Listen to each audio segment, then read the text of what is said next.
12.3 내란의 핵심 인사인 여인형 국군방첩사령관이 올해 4월 총선에서 여당이 참패한 다음 참모에게 부정선거 음모론을 포함해 중앙선거관리위원회 관련 자료 정리를 요구한 것으로 나타났습니다. 여권의 총선 패배가 계엄 모의를 촉발했다는 의혹이 짙어지는 모양새입니다.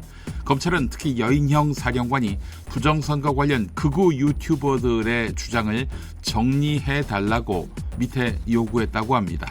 당시는 4.10 총선은 부정선거였고 그 결과 야권이 대승했다라는 음모론이 극우 유튜버 사이에서 기승을 부리던 때였습니다.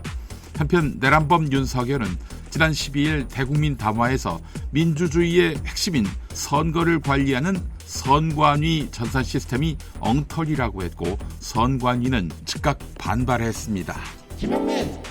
12.3 내란 사태를 수사하는 경찰에 내란 혐의로 긴급 체포된 노상원 전 정보사령관이 이번 내란의 배후 기획자란 주장이 나왔습니다.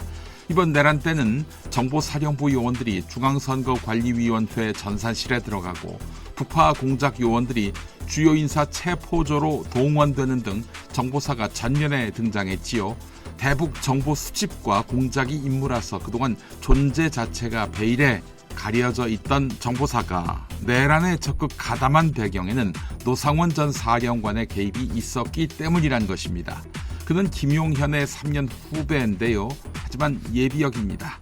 그런데 정보사는 예비역의 발언권이 크다는 특징이 있다고 하는군요. 그래서 현 사령관도 쩔쩔맸다는 것입니다.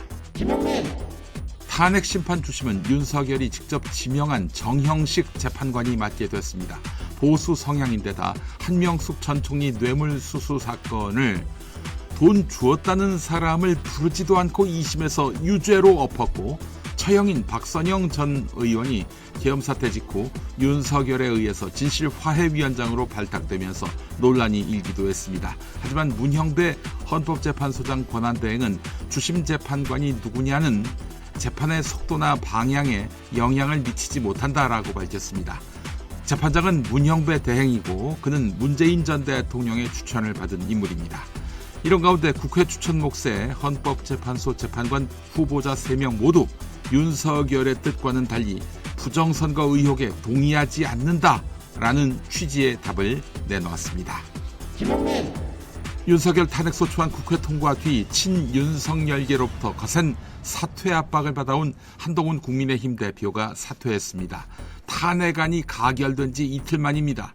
한동훈 대표를 어떻게 평가하느냐와는 별개로 내란이라는 초유의 위헌 불법적 사태에도 우리 모두가 탄핵의 부역자라는 자성을 해야 할 판이라는 당 주류의 반동적 목소리가 현실화한 것입니다.